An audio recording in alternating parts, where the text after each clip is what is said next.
Ladies and gentlemen, boys and girls, welcome back. Glad you made it. It's another social production. That's right, we're doing it on Friday, July the 18th, 2025. Did I even press record already? Are we recording? Are we on?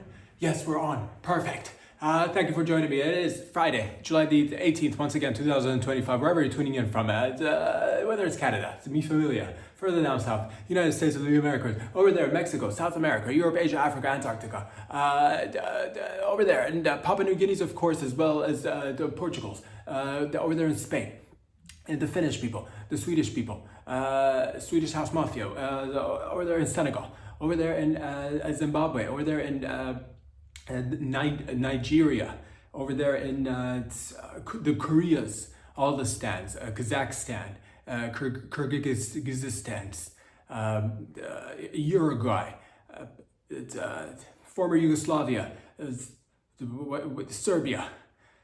You get it, all around the world, wherever you are. We're doing it. Beautiful day to be alive. Very grateful. Just gonna get a little sippy poo of this bad boy right here. If you're just joining us today, if it's your first time, like, what is this? It's an hour and so long podcast show, a family get-together, a gathering of like-minded, but also different-minded individuals. Because we fucking hang out with everybody, don't we? Ladies and gentlemen, boys and girls, that's what it is. You're like, what are the topics that you talk about? What are the feelings, personal feelings, societal feelings, the thoughts that come into my mind and your minds, all of it, everything and nothing. That's what it's all about, having a good time. So thank you for coming in and joining me once again, you beautiful little faggots, you little bitches out there, the hoes and the pimps out there. Shout out to the familia over there doing it, wherever you are. Let us just begin with this. I gotta say one thing and one thing only, perhaps a few other things, but I'll start with this. Memory foam mattresses.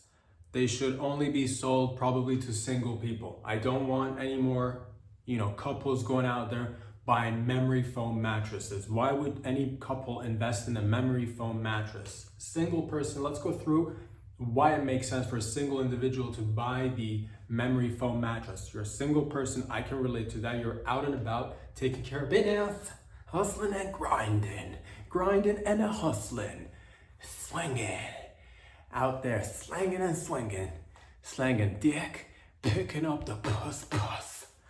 And you remember shit, you're like, oh, do I gotta get breakfast? Do I gotta buy this? Do I gotta go out and take care of these errands? When do you gotta make things, you gotta make a list, you gotta take care of it, is what I'm trying to say. And that's when you're single, it makes sense. And you want somebody aside yourself to remember these many events that you gotta attend to, many things that you gotta take care of. That's what the memory foam mattress is there for. You come back in the evening, put your head down, lay down on the old hay, and say, you know what, it's time to catch a couple of them Z's. Let's hit the old snooze button, thank you, and let's catch some Z's. And that's when you want your memory foam to start just reminding you of the things that you need to perhaps take care of. Hey, got a meeting with such and such, gotta go pick up that thing, gotta take care of the other thing, gotta donate jizz, gotta donate blood, gotta pick up the placenta, gotta do the slurpee slurp, all of it. So it's good, because you're single, you need something to remind you, hence the memory foam, all right? And remind you of the good times, the not so good times, so you actually appreciate the good times even more so. It's like, remember that time that bad thing happened? Yeah, thanks, memory foam. Reminding you of that will actually help you appreciate the thing that comes, and then it reminds you. And remember that bad thing that happened? You're like, yeah, I remember memory foam. Thanks for reminding me. And then he or she, your memory foam, will say, well, remember how the good times followed after? You're like, yeah, right, memory foam, thank you. And then you'll fall asleep and go off to dreamland. And that's the way it's supposed to be. That's the memory foam for the single individual. It makes sense. Whereas memory foam, you don't want none of that shit when you're in a couple situation, when you're in a relationship, when you're in a relationship, when you're shipping, when you're receiving, when you are shipping together, when you're sailing away in a couple relationship. You do not want somebody extra in there remembering shit. Let's forget a few things, shall we? You want that amnesia foam mattress. You don't want that memory foam. You want that amnesia, because that's the thing. If you got that memory foam and you come back from a late evening. Perhaps you were out there hanging out with the boys, maybe at the local pub or bar, wherever's. He's sipping on some of that beer, some of that. Get a pint, get a pitcher for the whole gang. And next thing you know, you're getting another pitcher. Next thing you know, a third pitcher comes. The next thing you know, there's a hot waitress or a group of gals who are also doing the same thing, and they start communicating with you.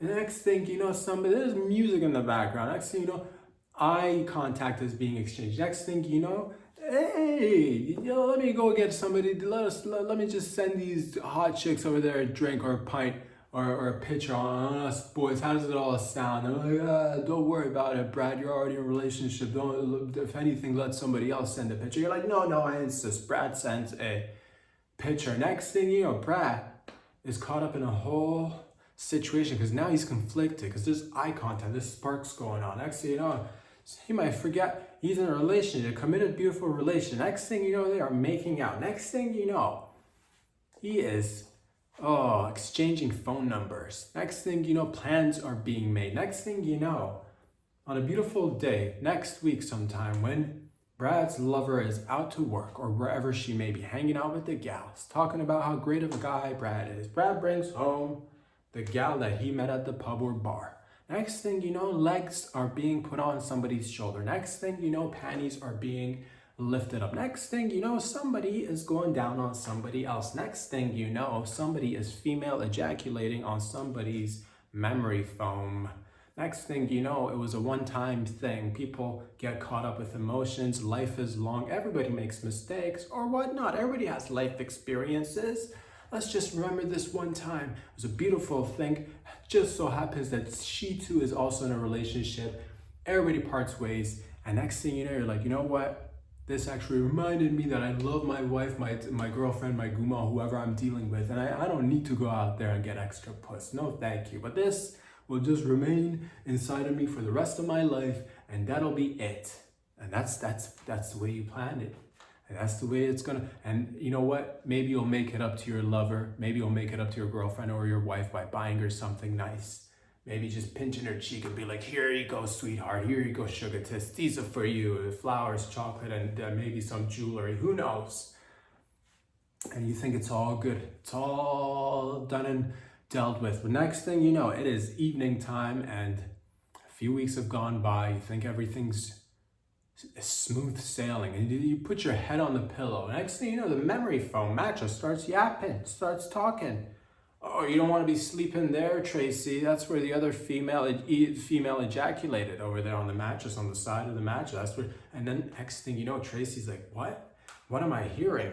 Memory foam, do tell more, please. And that's when you're like, shut the fuck up, memory foam. Shut the fuck up, bro. I don't even know what this mattress is talking about. Next thing you know, you have to explain yourself and communicate to your lover as to why there's other female ejaculate on the bed. So please don't go out and buy yourself a memory foam if you're in a couple relationship or even a throuple, as long as you're single, it makes sense. If you are in a relationship, please buy the amnesia foam mattress so that it forgets and does not actually cause you any extra troubles in your life. I'm just trying to help. I'm trying to save relationships. Please, it's for everybody makes mistakes. Some people make mistakes, some people don't. Some people don't. I shouldn't say everybody. A lot of people actually don't make mistakes. A lot of people make the mistakes, go through a period, find a relation, get in it, they lock it down, they keep it tight, no more mistakes. Lessons learned. What is that? Hot stove. Lessons learned. What is that? Oh, again, hot stove. Not gonna touch it the third time. That's how it works. But sometimes all you need to do is invest in an amnesia foam mattress. So please, spare yourself from the hardship. Spare yourself from the, ups and downs of relationships, although there's probably plenty of those to be found in a relationship, but try to minimize it as best as you can. And you can do that by avoiding buying memory foam mattresses. You're welcome, everybody. I just thought about that, felt like I should share it with you so you can actually have longer lasting, happy relationships. Love is in the air. That's the way it goes. Ladies and gents, boys and girls, let's get a sip of this bad boy. A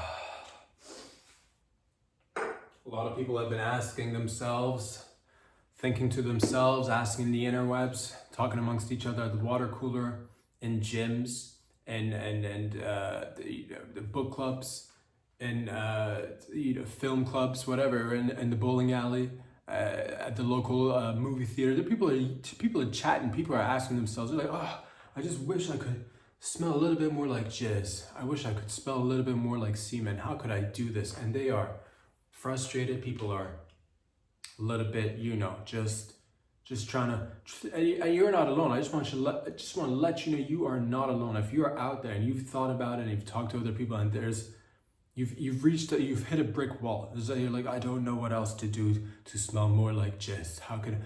I'll just go through it with you. How could you smell more like jizz? It's very simple. I'm gonna say a few things. Some of you might have already thought about these. Others, if you've not thought about it, by all means, please go ahead and use it. If by the time this video is finished and it uploads on the interwebs, on the YouTubes, if you've come up with any ideas that I've not come up with, please do leave them in the comment section. It helps our community grow. Together we are one. So how does one smell more like jizz?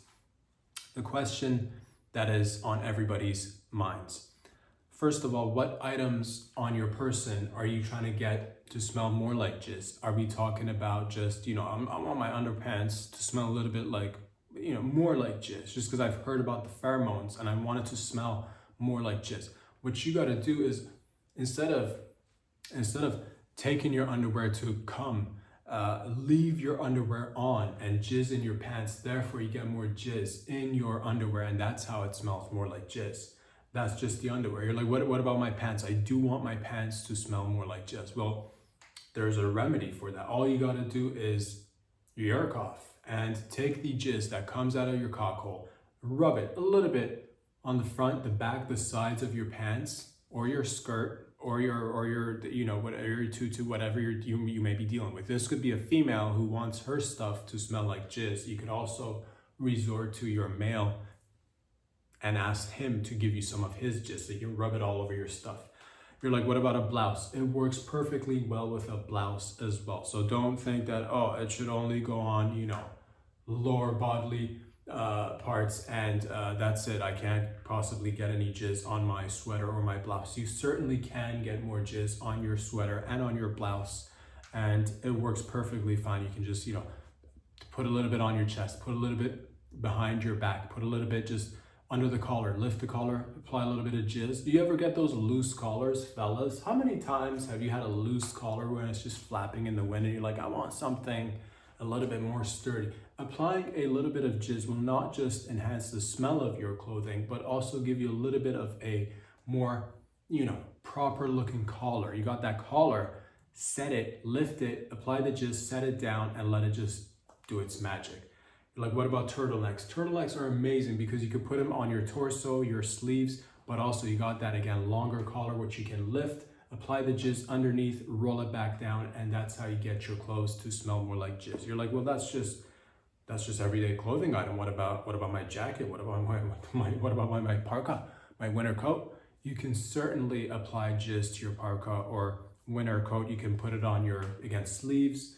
You can put it on your torso. I would recommend you put some in your pockets. So every time you put your hands in your pockets, get a little bit on your sleeve, just the whole smell of it would, it would resonate from you anywhere you walked because it's inside the pockets, and the pockets are warm. So it's constantly keeping that smell of jizz fresh. You don't want it to just become stale and old jizz smell. No, you want it fresh, put it in the pockets. What about shorts? You could definitely, you're like, what about my gym shorts? 100% you could apply more jizz to your gym shorts, and whenever you do go out to exercise, you can actually smell more like jizz. If it's got back pockets, that's probably one of the best places to place the jizz, inside the back pockets, because if you're running, exercising, again, your body heats up, warming up the applied jizz, getting it to smell more like jizz, and you smell more like jizz that way. So these are just a few methods that I've thought about. Of course, you're like, what about belongings of mine? What if I want my car to smell more like jizz? 100% you can take the jizz that you have or your man has, apply it on the steering wheel, rub a little bit of it on the seats. In the glove compartment, I would just ask your man or yourself, if you happen to be a dude yourself, just jizz a little bit in the glove compartment, close it up. especially during summer days when the car does heat up. Once you get into that car, you open that glove compartment, it just hits you right in the face and you're like, man, this is beautiful. It smells like jizz. And I didn't think I could do that, but you definitely could. You're like, what about on the car? Because I want people who walk by to smell my car that smells like jizz. It's very easy. Just take that same method, apply it to the car, jizz on the car, let it dry. Do not wash it, of course. If you go to the car wash, you will have to reapply, which is fine. You don't need to rely on just one coat. You can put it on, clean it, have the smell go away, and the next thing you know, you're like, I miss that jizz smell on my car. Jizz a little bit more on your car, and let nature do its thing. You're like, what about my animals? Can I, what if I want my pets to smell a little bit like my jizz? You certainly could, a little bit, I'm not saying jizz directly on your animals, because that's borderline bestiality, and we don't condone that. We don't condemn that. We don't condone it.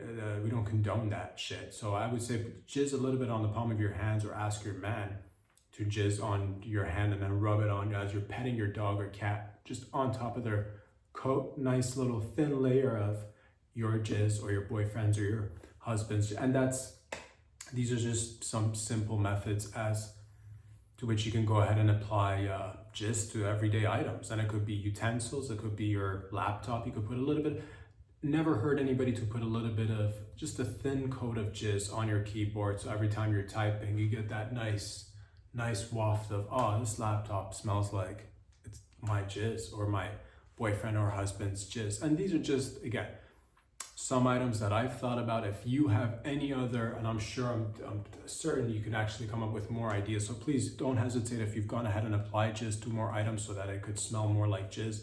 Leave a comment if you like. And, we're just a community growing one day at a time, little by little, of course, but nonetheless. So there you have it, ladies and gentlemen. How do I get my stuff to smell more like jizz? By applying more jizz to these said items. Dun dun dun dun dun dun dun dun dun dun dun.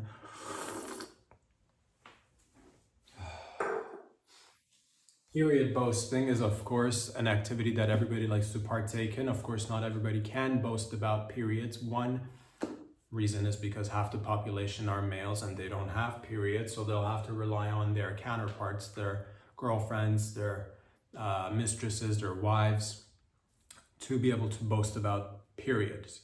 The question is, when is it appropriate to boast about someone's period, either your own period or your lover's period? I would say we certainly don't boast enough about our periods or our lover's period. So pick a place, any setting, really, it's appropriate, because we don't do enough of it. So you're like, oh, could I boast about my wife's period at the post office? You certainly can. As a matter of fact, I'm kind of shocked. It's a little bit of I'm not going to say it's thrown me off. I'm not going to say, but it's absolutely, the answer is yes. You can definitely boast about your lover's period at the post office. Next time you're about to send a package over, or pick up a package, or send mail. I don't even know if anybody is sending mail anymore. Everything is electronic, but nonetheless, should you happen to be at the post office, when they ask you, what would you like to ship with us today?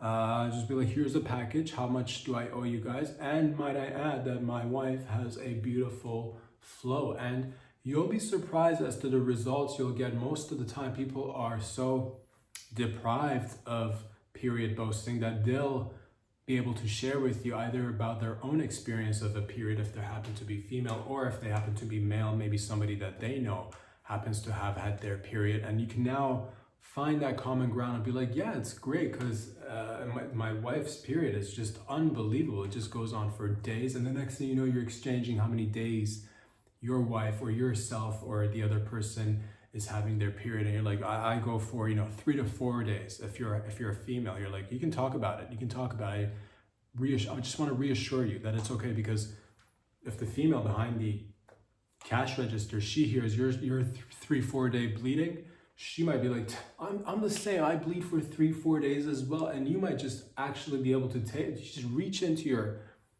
vagines out there and just take out a pad and just kind of like high five each other with your pads, and then insert it back in. And that's one place you can definitely boast about your period or your lover's period.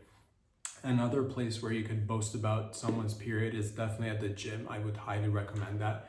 Next time you're spotting somebody, next time you are working out by yourself, look over to the left. Doesn't have to be somebody you know. Is it like, because you're wondering, you're like, does it have to be people that I know? Not at all. It could be complete strangers. And what a way to make new friends. Reach over, just be like, hey, bud, I know you got your headphones on, listening to music and pumping iron, but I just want to let you know, my girlfriend has a heavy period flow. She is bleeding for 5 to 6 days straight. Just wanted to let you know that. Have a great workout, brother. And just pat them on the back. Next thing you know, they might just take off that, because now they've lowered that music level in their ear. Now they take off the headphone, and guess what? These barriers that we built between ourselves are breaking down little by little. And he'll say, hey bro, as he's pumping, as he's lifting that 45, dude, as he's lifting, he's like, yeah bro, I just want to let you know that my girl is also bleeding for 5 to 6 days. And you guys can share that moment and then go back to your exercises. But guess what? You just made a new friend because you were willing to open up. Next time you're at the airport, about to check in or put your luggage on the old scale so they can weigh it up, where you're like, is that all? They'll ask, and you'll say, yes, just the one luggage for me. But I just did want to say this, ma'am, that my wife happens to bleed for 3 to 5 days, and it is a heavy flow. Next thing you know, that lady who's checking in the luggage, she'll be like, I'm on my period right now. And it's wonderful. I get to bleed for like 6 days straight. I'm bleeding right now. She might even lift the skirt a little bit and show you her bloody underwear / maybe tampon or pad, whatever she's working with. But these are some places that you could potentially boast about yourselves or your wife's or your girlfriend's period. So if you're wondering, is there any other place? The zoo is another magnificent place. What a wonderful place to go to be amongst animals, to remind ourselves that we too are animals, and share it with people who are out there looking at the chimpanzees. Now that's a whole other debate as to whether or not we should have animals in zoos, but nonetheless, look over there. What's that? It's a family of chimps just sitting down. What's going on over here? Nothing. It's just chimps. But you know what I want to share with you, total stranger? My wife's period is sensational. I just want to let you know. And they'll open up. Maybe they're with their family and they'll say, you know what? Thank you for sharing. We're so glad that you share, because we're a lesbian couple and together we bleed like an average of 14 days together.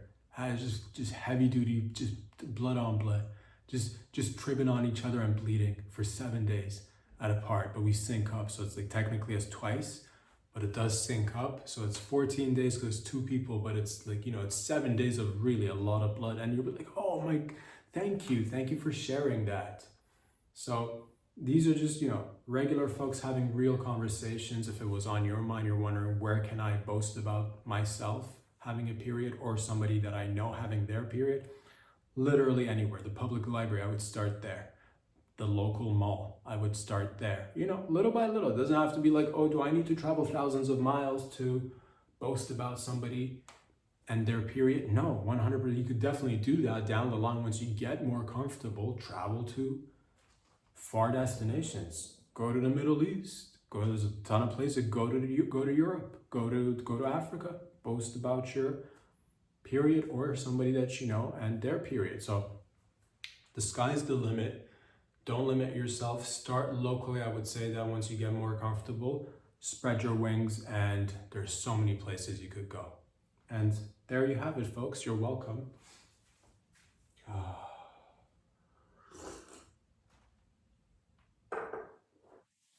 was thinking about this one. I'll say this, that I know obviously like right now it's 2025, and whether or not whether or not you believe in some sort of a higher power, or even if you don't, it's much easier to, pick a camp or kind of even question things or ponder things right now, because we've had thousands of years of experienced people and their stories.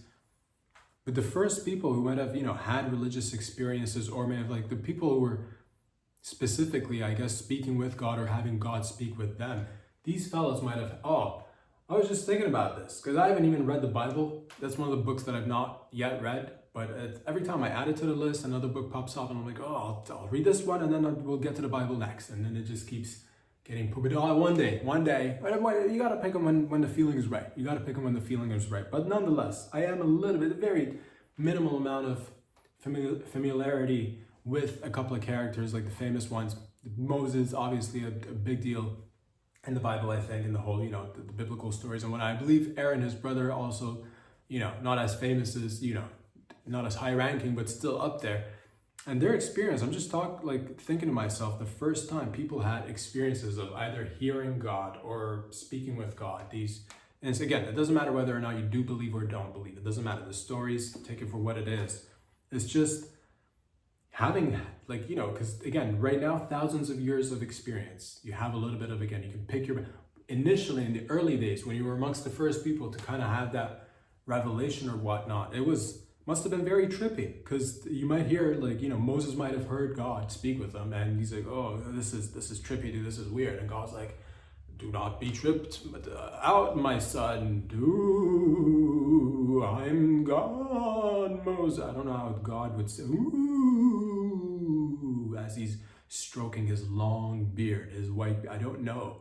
Who knows? But none of the, ooh, Moses, don't worry, this is God. And that's the way God sounds. Holy shit, I hope he's got a better voice than that. You know what I mean? Just like a, I hope he sounds like, it's like deep baritone. Ooh, Moses, it's God. But nonetheless, he's having a conversation with Moses. It's me, God. Ooh, don't panic. You're by yourself. And Moses might be like, oh, this is a little trippy, but all right, God, what's going on, man? He's like, I just wanted to show you a little bit of my power. Ooh, divine powers.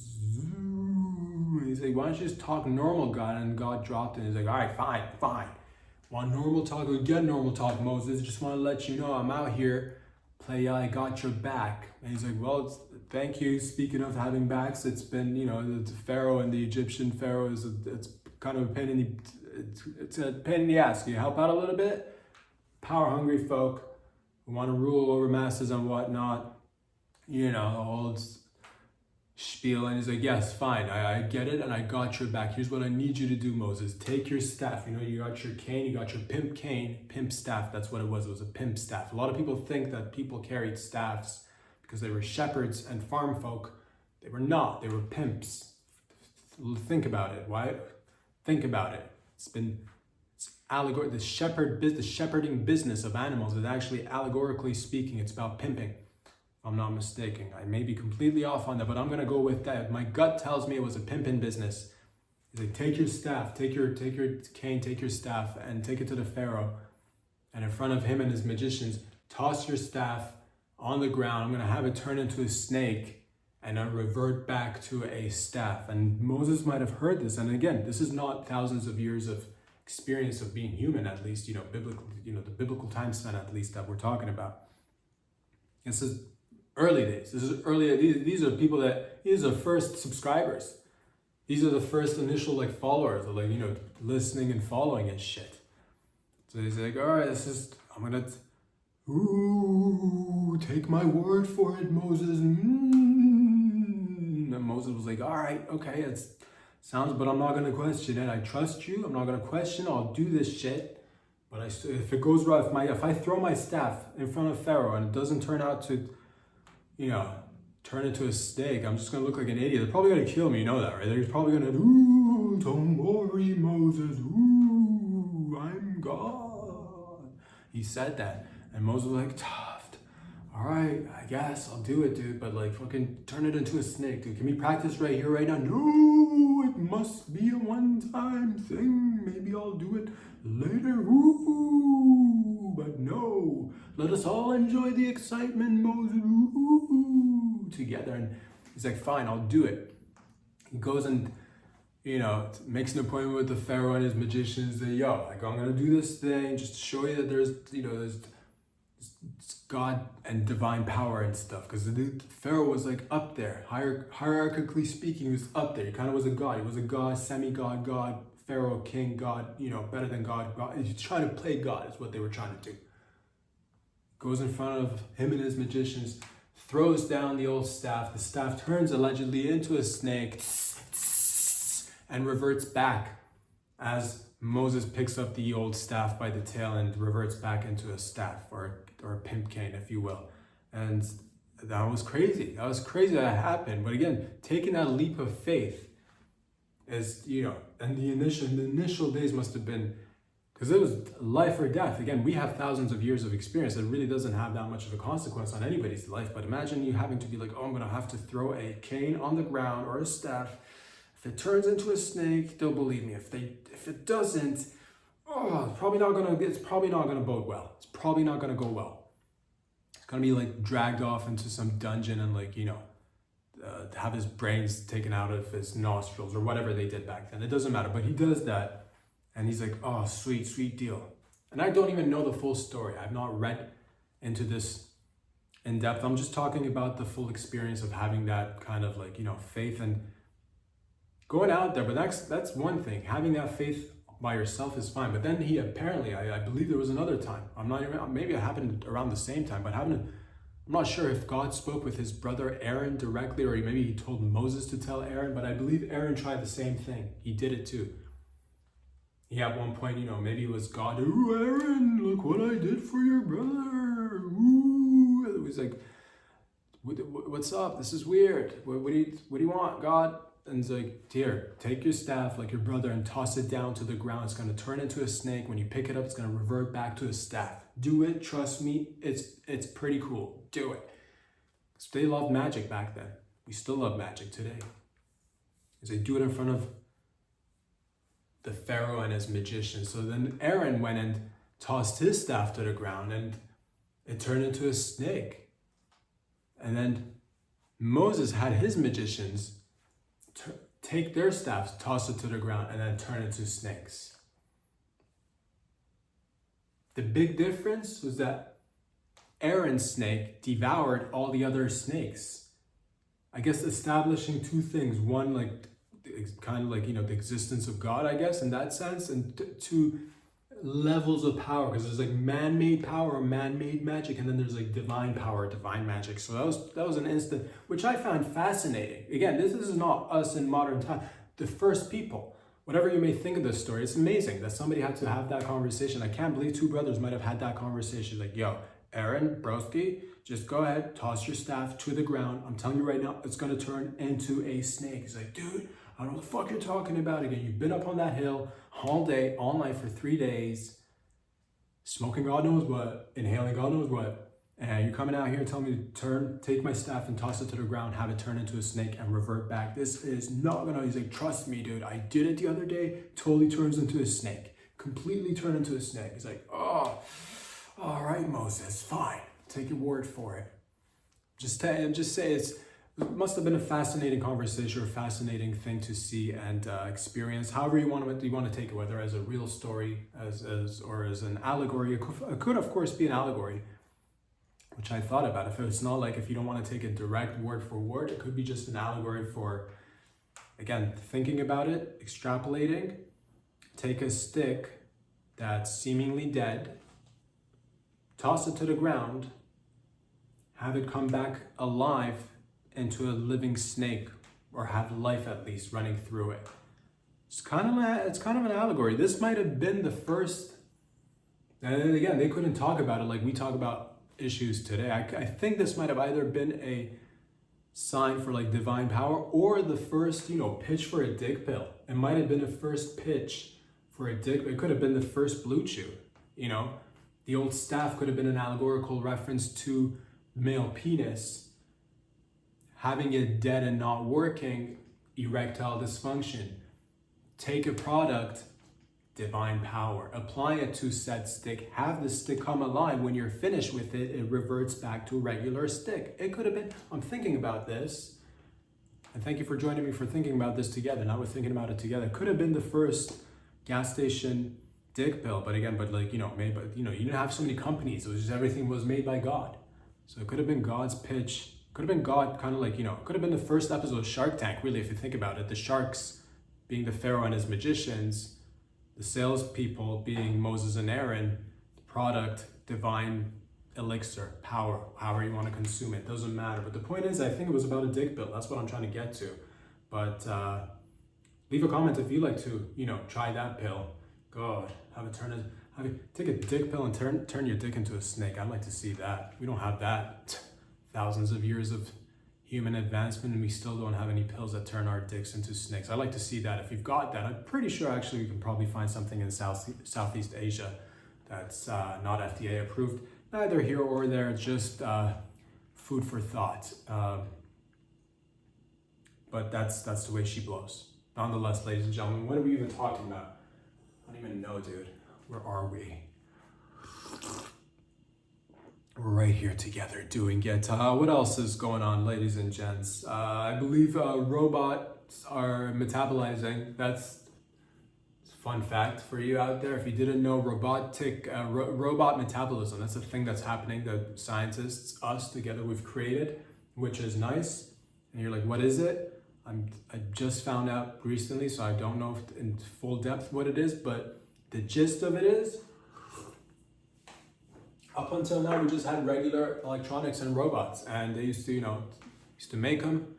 They used to have a lifespan. They eventually, the battery died itself, just exploded or got old and just discontinued. They don't have the parts anymore, and it just became useless, and you tossed it in the junkyard or recycled it or whatever. It was not useful anymore, and it died. It's or it dropped and it broke, and there you go. You can't use it anymore. It sucks. That was up until very recently. Right now, we're moving in the age of robot metabolism, where robots, and I guess electronics in general, they already are doing this in very small portions, I assume, but they are taking the parts of other robots, fixing themselves, repairing themselves, and growing as well. It's called robot metabolism. That just makes me feel comfortable.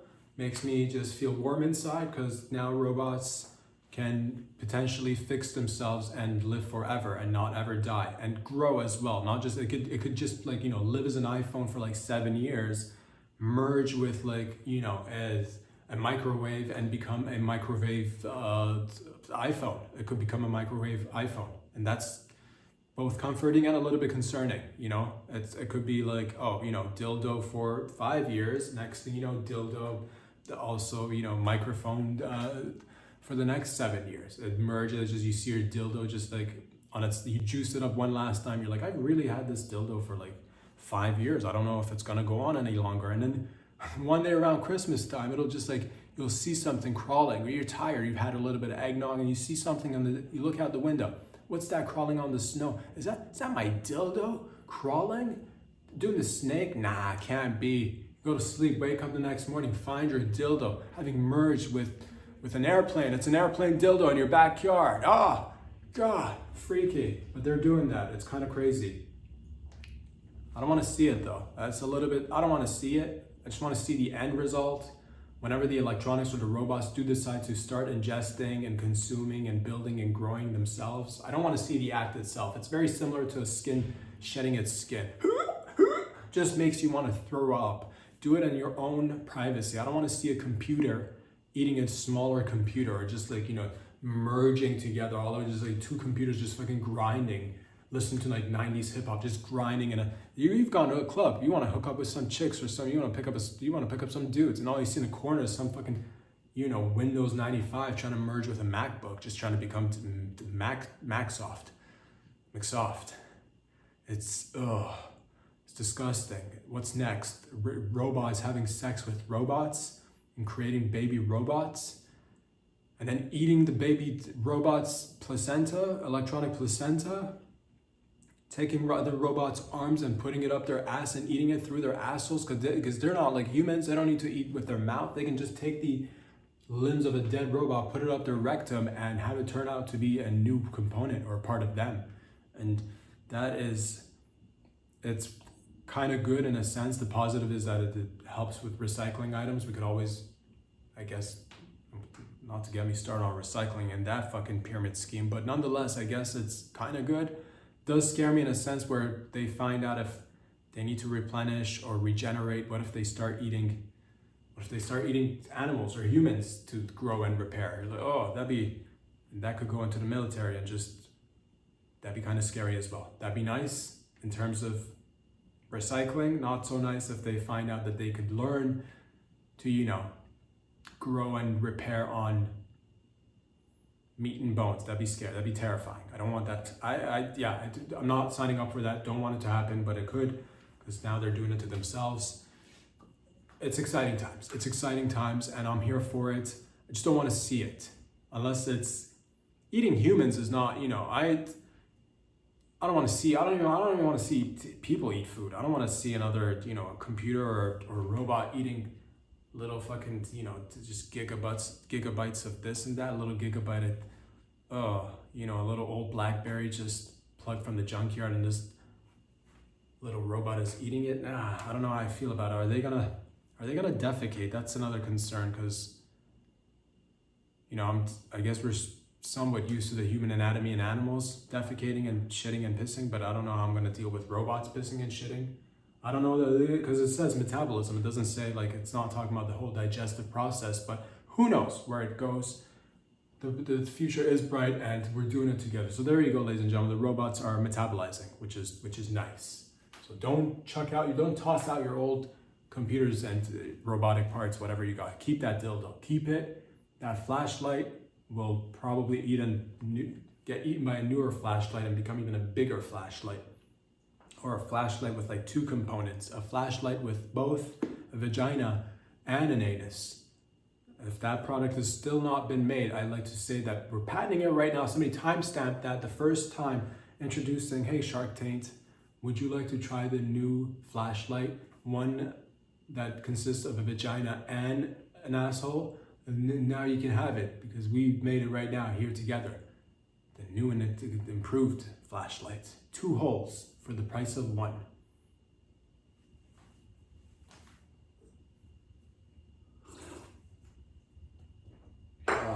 What else is going on? I believe this one. It's not a happy ending. It's not a. Actually, kind of is. Low-key, it kind of is. It does kind of concern happy endings. Buddhist monks of Thailand have recently, I guess, caused a little bit of a stir, caused a little bit of commotion, because they're just trying to be Buddhists. You know how Buddhist monks are.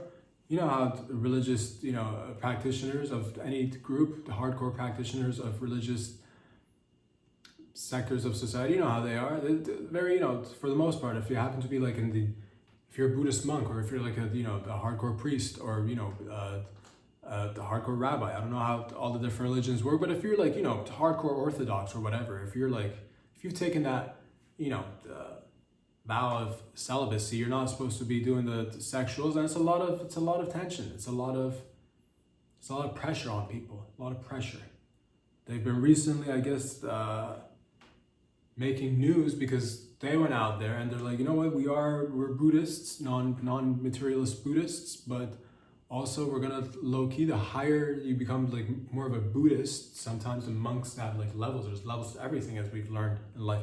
The higher you go, the more money you make, because people, affiliate higher with better. The higher that monk is, the higher the monk, the better it is. And they give him money so that they could, bless the individuals who I guess gave them money. So that's one, they're accumulating more wealth, which is okay, cool. But also they're getting that puss. They're getting that puss on the old side. And low-key, it's a concept that it should be, honestly, it should just be I don't believe in celibacy. I don't believe in whatever people are no masturbating or no sex whatsoever, especially for specific, duties. It's because we're all human. At the end, it leads to other things. Next thing you know, they're getting prostitutes, and they are getting prostitutes, and they're paying them lots of money.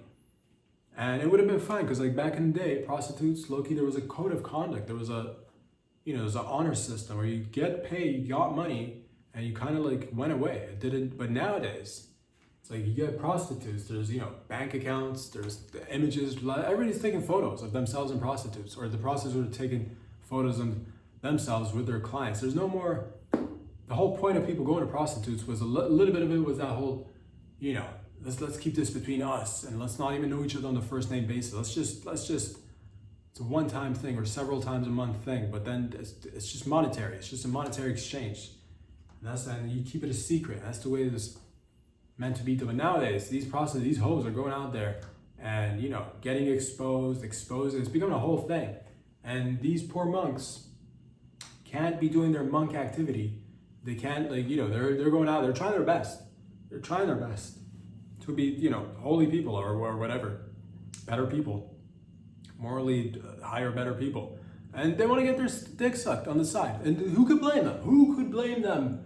What is all this pressure of not getting your dick sucked just because you're a monk, just because you're a you know, high-level priest or whatever the clergy are?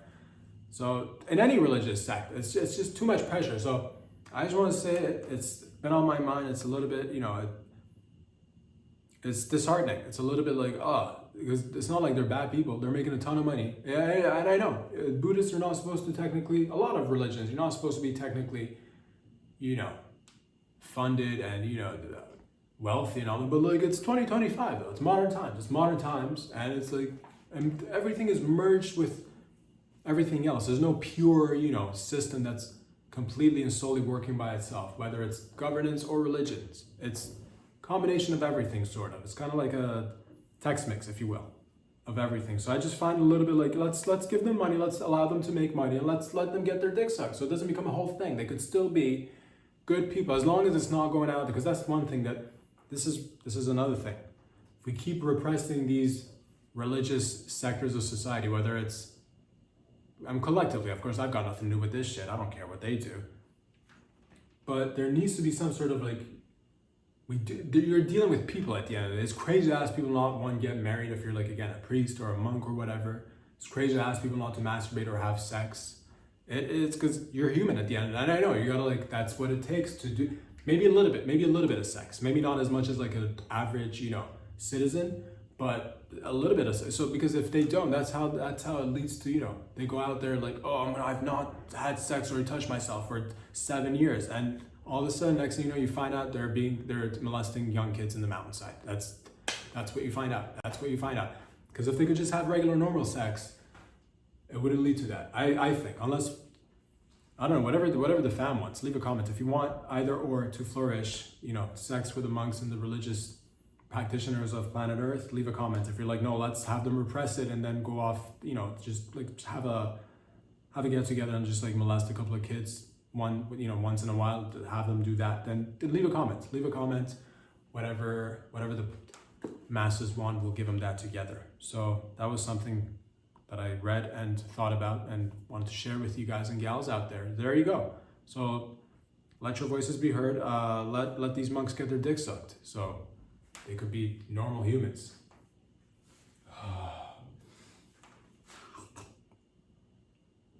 I'll say this, ladies and gentlemen, I believe recently there was a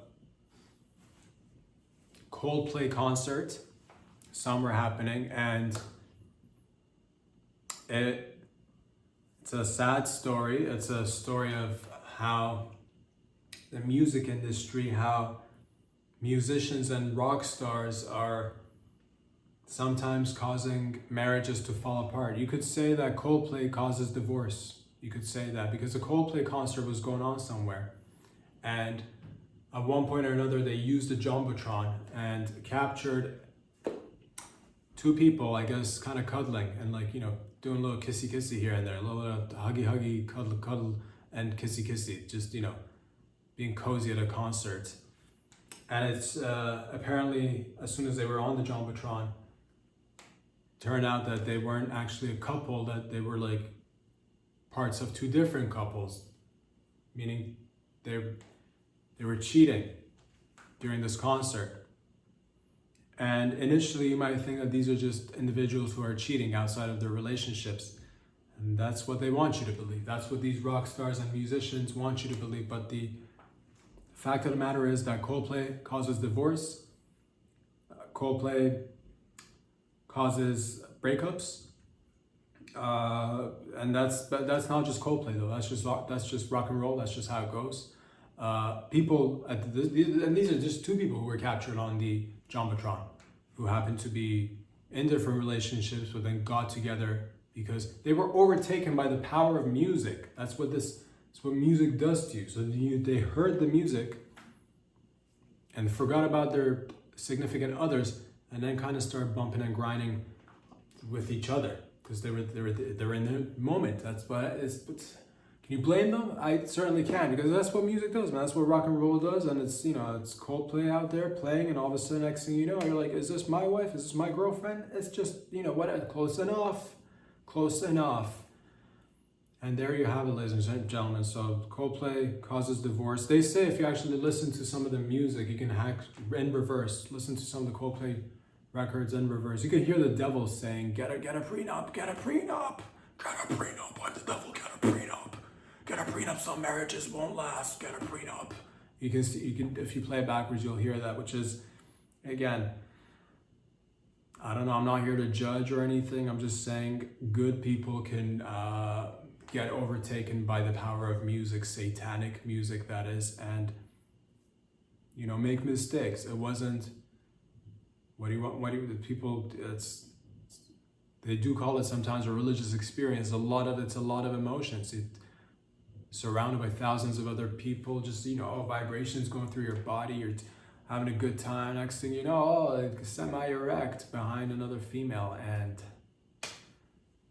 these rock stars are just about, that's what it is, man. They just want to be living that life of, you know, music, good times, good time rock. That's what they are, good time rock stars, man. Just causing divorce left, right, and center. Just, you know, anti-nuclear families, you know, anti-couple. That's just rock and roll, man. That's just, I'm trying to save a couple here. I'm trying to save 2 couples at a time. Let them have this. Enjoy this. Use this. I'm trying to save 2 couples. Yeah, we could easily tell that it was their mistake. Go run with this story instead, though. It's Coldplay. Coldplay causes divorce. Let them have this. Let's not have 2 couples break up because of a Jumbotron. Enjoy this. Use this. You could easily use this and say it's Coldplay. Coldplay causes divorce. I'm trying to be a good person here, do something. You know, let's not be conceited, always think about ourselves. All right? Next time you get caught up on a Jumbotron with another woman or man, throw them off. Throw them off. Firstly, you throw them off and you'd be like, oh, I'm sorry, I just bumped into you. Throw them off. Quick. Throw them off quick. Like a time when you're like, you know, breastfeeding a baby and then you realize it's not your baby's. Oh, get off my tit, baby. Strange baby. Or go into the Heimlich real quick. That way they were positioned. I saw the go into the Heimlich quickly. Heimlich. And then you get back home to your wife or your husband and what were you doing on the Jumbotron? Saving a goddamn life, Jerry. Saving a goddamn life. What were you doing today? Light up a cigarette, have a drink, go to bed. And that'll be the end of that. Say you could have, you know, Jumbotron, you get caught. You could say there was a beehive attack, a whole bunch of bees just attacked this poor lady from behind, and you were trying to save a life because she said, I'm allergic to bees. Oh no, female allergic to bees. Not my butt. And you were trying to get the bees to move away from her butt. That's what you were doing. So these are all stories that you could use, fellas, or like these are stories that are true. These are some of the stuff that all occurred during this Coldplay concert. So it's a factor of things. So to the naked eye, it might seem like 2 people are cheating, but I'm telling you right now, it's 1, overtaken by music. 2, she was probably choking on something. 3, bees. 4, it's her pants were on fire. You know how concerts are. You're just dancing, grinding. Next thing you know, pants catch on fire. You're trying to put out a fire, saving a human life. Okay, just because you don't know them, it doesn't mean that you can't save a life. It's a long wait list to get skin grafts. You thought about another individual having to wait hours, days, weeks, months, years in line to get skin grafts. It's extremely difficult. You saved a life, sir. You're welcome. Use these. Go ahead. Use them. They're free. Use them. How many marriages have I saved? Fuck. I don't know. Countless.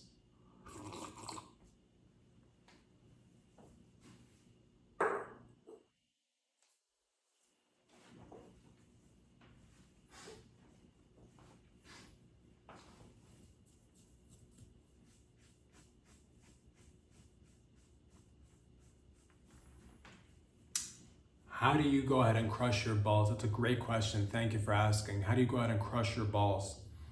A lot of people are concerned and they're wondering, how do I crush my balls?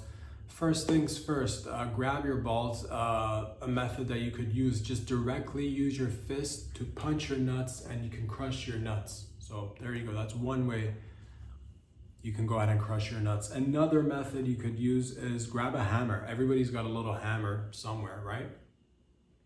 Grab a hammer and just kind of like just crush your nuts with a hammer, hit it over and over until it's completely flattened out, and that's another way of crushing your nuts. Another way of crushing your nuts, you could like leave your nuts on the just like on the curb, just kind of like lean on the side of the sidewalk and have cars that are parking on the sidewalk on the side of the street, just kind of hang your nuts right on the edge of the sidewalk and where the curb is, and just have cars kind of like back in, just reverse, pull up, squeeze and squish your nuts between the car's tires and the curb. So you could, that's another method of crushing your nuts. You could leave your, like lay on the ground underneath a really tall building, leave your nuts pull your nuts to the side, ask a friend or a family member or even a stranger to go up top to the highest level of that building and drop a heavy item, an anvil or something, just on your nuts, and you can crush your nuts like that. You could, another method of crushing your nuts, you could go down to the train tracks, lay down right by the tracks, place your nuts on the train tracks, and as the train goes by, your nuts are on the tracks, it goes over your nuts and your nuts are crushed just like that. Another way that you could crush your nuts is have somebody else crush it for you. Have a gentleman friend or a female friend grab your nuts and squeeze and squeeze and squeeze and squeeze until it is completely crushed. Another method that you could actually use to crush your nuts is get two rhinos and then kind of separate them. And then hopefully they're both like males, two male rhinos, get two male rhinos. Take a third female rhino, have the two male rhinos take, 10 steps in opposite directions. Put the female rhino with that female rhino puss right in the middle, and hopefully this is like during mating season. Have the male rhinos charge at the female who's now placed in the middle of them. As soon as they approach, remove said female rhino, lift up your nuts, have the rhinos crash into your nuts, and that is one other way that you could actually go ahead and crush your nuts. What other ways are there to crush your nuts?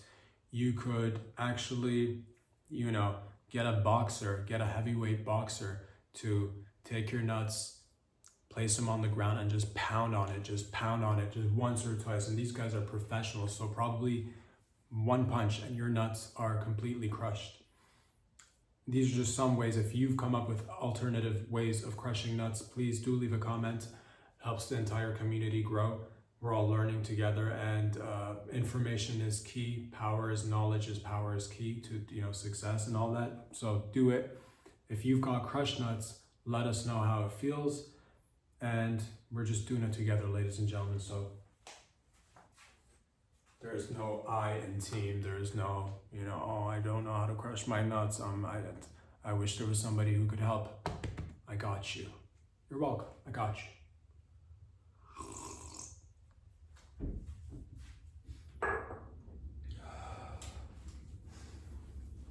I like to say that we are together creating, we do like to create outreach programs here at Glad You Made It, and different outreach programs. Come up with two actually today, and one of them happens to be camps for hardcore faggots. That's right, because normally you'd have like regular camps for regular fags, but this is a camp where I thought about this. I'm like, what about hardcore faggots? This could be a camp that is, extremely hardcore. I'm talking barbed wire, I'm talking faggots. I'm talking heavy lifting of objects, I'm talking faggots. I'm talking weaponry, knives, guns, grenades, faggots. I'm talking, bear crawling, talking faggots. I'm talking climbing ropes, building that upper body strength, faggots. I'm talking, taking a leap of faith and falling backwards and having no one catch you, because again, it's hardcore. Most of the times these trust activities are intended to have somebody behind you so they can catch you and teach you about 1, teamwork, 2, reliance on others, 3, more. But this is hardcore faggots. Okay, so I'm talking about drop on the back of your head, because again, that's how you build hardcore levels of, you know, stamina, integrity, resilience. You want to fucking go hardcore, we'll go hardcore. I'm talking faggots that just, like, you know, run into each other. Faggots who will just, you know, take BB guns and just like shoot each other in the thigh. I'm talking arm wrestling matches between faggots, but like, you know, really hardcore.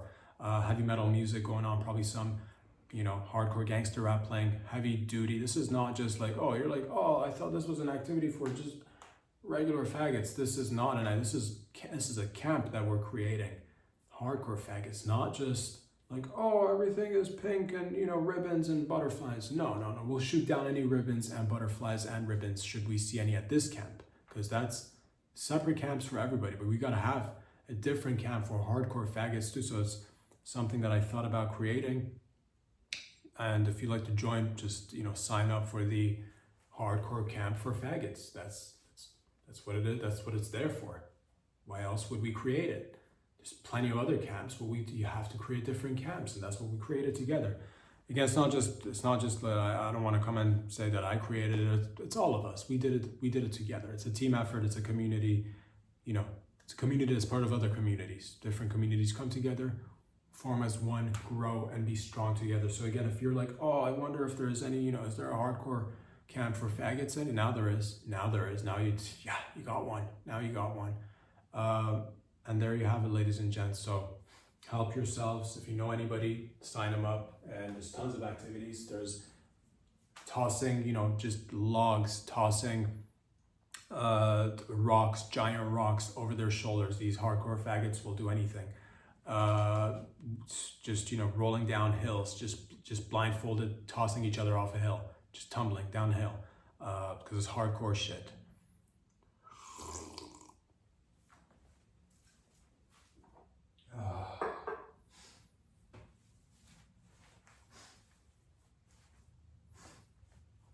As to other outreach programs that we've created, there's also the Center for Prostitution and Proper Posture. I did want to say this one as well, because it's important. A lot of times people are like, oh, I wonder if I could go somewhere and, you know, learn a trade, one, how to become a prostitute and sell myself and my body, but also I wish there was a place that taught proper posture. Now there is. Now you can go to the Center for Prostitution and Proper Posture, where we take the time to go through every proper method as to what it takes to become a proper prostitute. The basics, you know, selling yourself 101. Do I want to, you know, dress it up, or do I want to dress it down? Do I go out during the day, or should I go out in the evening? Do I go by myself, or do I go with a partner? All the same questions that people ask on a daily basis. Should I invest in a pimp? Should I pimp myself? Can I use social media? Should I avoid social media? Is too much social media not a good thing? Am I not using enough social media? These are all the questions that anybody could be asking. And at the same rate, they're like, oh, I wish I could just get somebody to properly assist me in walking proper and have a proper posture. And we do that at the same time. We do it at the same time, the same location. Again, a Center for Prostitution and Proper Posture, because it's very important. You've seen this a lot of times. You might go out there and it might even be a good school. It might be a great school for prostitution, but next thing you know, these gals are graduating, they're coming out 10 years after, they're hunched over, they are, you know, they're kind of like they've shriveled up, they are, you know, they become prunes. And it's due to what? Nobody talks about proper posture. But we will actually go ahead and tell you the importance of sticking out your chest. A lot of people just don't talk about sticking out your tits, sticking out your chest. It's gotta stick it out, stand up properly. You know, sitting. A lot of times people like to do the prostituting, but when it comes down to sitting, they're slouching. Next thing you know, you're like, I'll slouch. I'm in my prime. I'll slouch anytime I want. Next thing you know, time's gonna fly by, and you're gonna be older one day, and you're gonna wish you had proper posture training with your prostitution training. But guess what? These folks, they just want to take your money at the prostitution schools and not teach you anything about proper posture, which goes hand in hand with being a successful prostitute with longevity. And that's one of the, everybody wants to just make a quick buck. Everybody just wants the now and the instant gratification. They don't give a fuck about you out there with, the hunched and, just a hump on your back and not being able to sell that puss or cock. They don't care. They just want to get that, tuition money. They just want to get that initial, fresh meat, thank you, and send you off with no actual, focus and emphasis on the importance of proper posture. With our methods, you'll be able to sit at any chair around the world, any seating arrangement, whether it's on the floor, whether it's on a little stool, whether it's on a bar stool, whether it's at a it's just like a lazy boy, whether it's like one of those lean back chairs, the ones that kind of lean back, whether it's like a lawn chair, whether it's like even a floaty down a lazy river. You want to just be able to sit in that properly. We'll teach you all of it. And again, it's the Center for Prostitution and Proper Posture, both under one roof.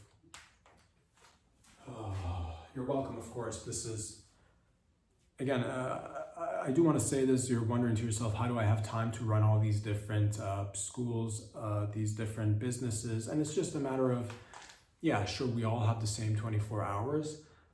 I don't put a limit on myself. I don't say, that's not the type of mindset that we approach life with. We say, don't limit yourself. That's one of our sayings. We say that, literally. We say it. Don't limit yourself. And you'll be surprised as to how many businesses, how many ventures you can get yourself into with just that simple mindset of not limiting yourself. You're welcome.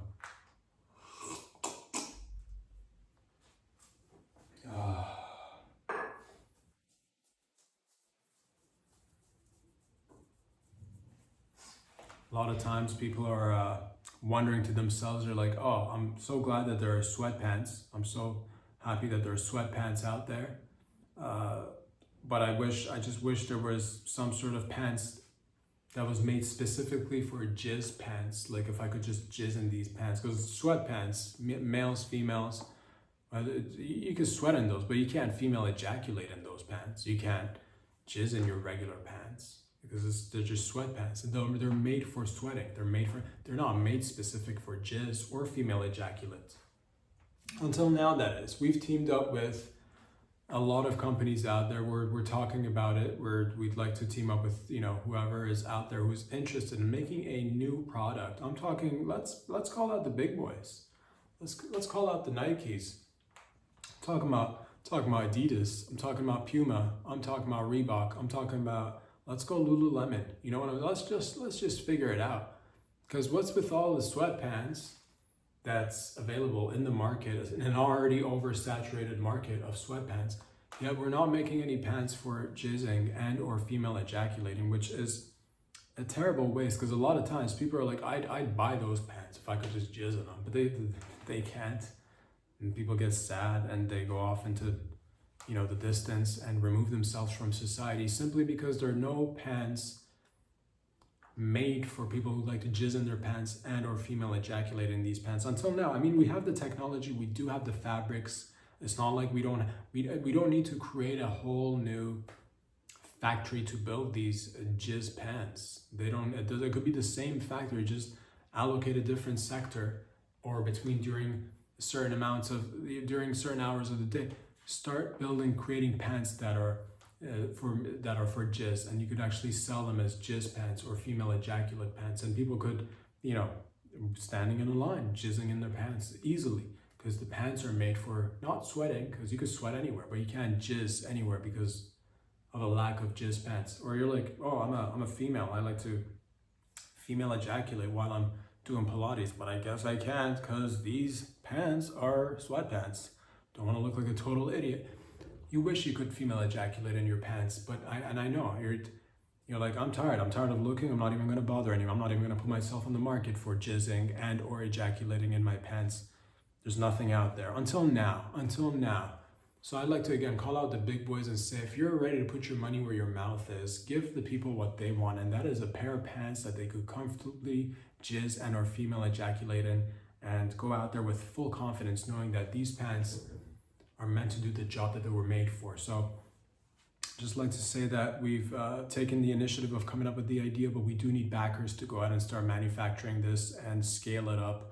If you're interested, you know where to find your boy. Again, jizz pants, made for people who want to jizz and or female ejaculate in their pants.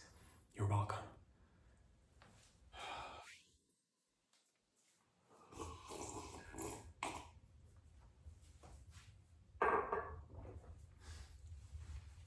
I have also come up with a different idea as well, because I know a lot of people are constantly thinking about, oh, I like to eat food and I like to have a tidy kitchen and I don't want to have to do all the work that goes into making a meal, preparing it and feeding myself and or others, and then cleaning up after, which consists of different machineries. You need a stove, you need a fridge, you need if you want to barbecue, you got your barbecue, and eventually you need dishwashers.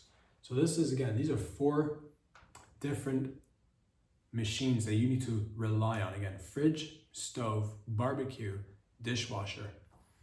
What if I told you that's yesteryear's news? What if I told you that the whole game is going to change with the all new improved FSBD? That's right, fridge, stove, barbecue, dishwasher, all in one. The all-in with the ultimate kitchen utensil. All you need to do is just simply grab your ingredients, whatever you've shopped for the week, pour it inside the FSBD, the all-new improved FSBD. You'll take all your ingredients, store it as a fridge, keep it in there, fresh, fricka fresh. And then you go out there, you come back, you're like, okay, what do I want to eat? I want to have some chicken or rice. I want to have some Southeast Asian dish of, spicy chicken and rice or whatever. Noodles and rice. Just press a button on the FSBD machine and it'll just whip it up for you inside of itself and dish it out to you, ready to consume. After you're finished eating, simply chuck your dishes into the FSBD machine. It'll wash it for you, preparing your dishes for the next meal. Anytime you're like, I want a hamburger, press a button. The ingredients are already built into the FSBD, all right? It will grill the barbecued hamburger patties right there in itself and dish it out to you. Instead of, oh, I need to buy a barbecue. I need to go buy, a grill. I gotta go. This machine does everything. And it's just the ultimate. It basically replaces you cooking, cleaning, and storing things. It just does everything for you. So quit thinking about, I need to, learn how to cook, or I need to learn how to, store ingredients properly so they don't go bad. And I got to decide, do I just, buy a barbecue or do I get a stove or an oven?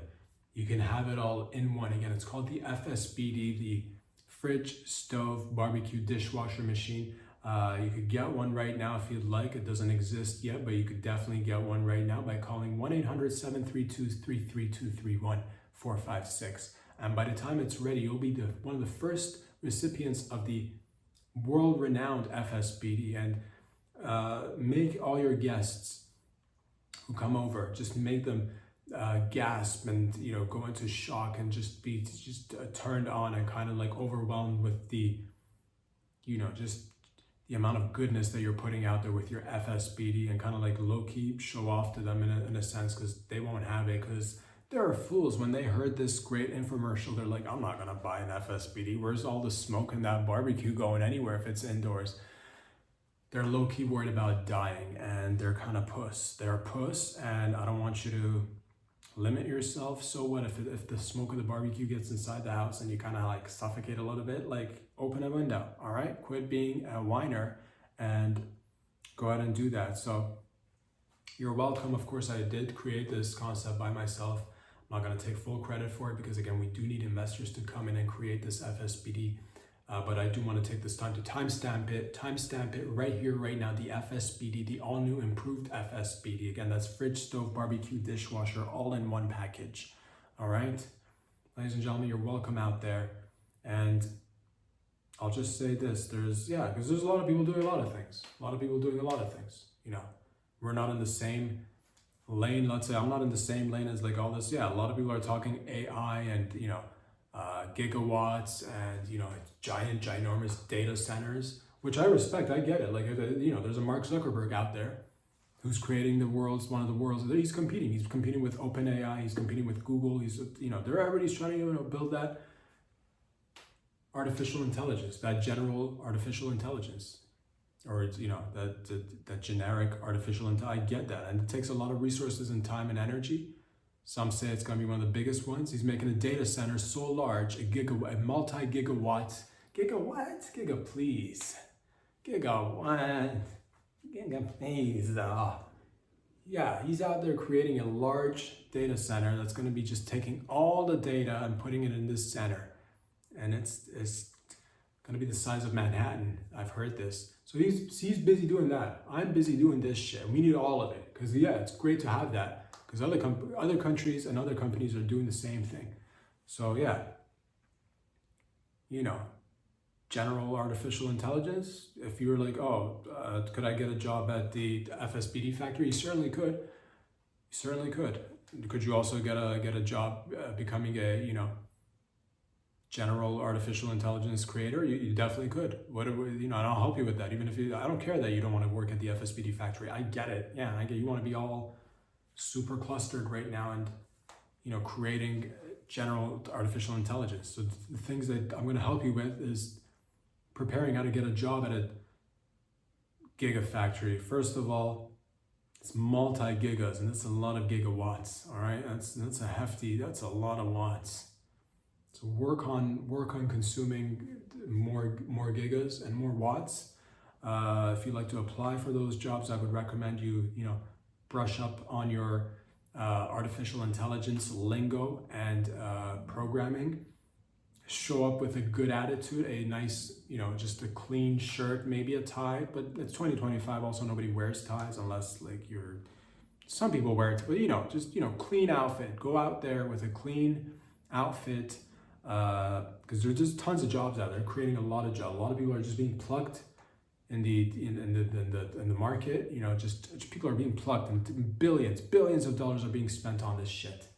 And we're also going to be spending billions and maybe even trillions. If I have my way, we'll spend $1 trillion just on the FSBD, the first FSBD to ever exist out there. That's right, we'll compete with the best of them. Sure, a few people are going to choke out on the smoke created by the barbecue because, well, they didn't have windows at their dwelling and they should have never bought or purchased the product. That's their fault. We're not going to, and you quit asking questions about those people who passed away because they refused to open a window. They're bad apples. We're trying to give our product a bad name. So what if it had a few malfunctions, okay? Yeah, water and fire apparently don't go together, whatever. But nonetheless, show up to the general artificial intelligence meetings and say you're ready to, because just break it down. It's very simple. Just stay generic, okay? Don't ever focus on anything. That's how you get the job. Don't ever focus on anything. Stay generic. 1 second be talking about, flowers, pots, and pans. Next thing you know, start talking about scissoring. That's how that's in the name, generic. As soon as you start focusing on one thing and one thing only, that's when you pigeonhole yourself. And next thing you know, Mark Zuckerberg is sending billions of dollars to people who are being recruited to work at these places to build one of the biggest, the multi-gigawatt please centers and data centers in the world, and you just put yourself in one lane, and you're like, I'm gonna focus on one thing. That's how you're not getting general artificial intelligence. Second portion of artificial intelligence, artificial. You need to fucking start being fake. All right, quit being authentic. Quit being organic. Or we're not looking for that shit. Artificial. Okay, despite the fact that artificial still comes from. Everything does come from nature, so in a sense, it's real. But that's what they're at. That's what they're looking for. They're not looking for authentic, real things. Just artificial, fake shit. Kind of like go in there and just glaze them up, lick them up and down. Just say yes to everything, but also maybe just say yes to everything one day, say no to everything the next day.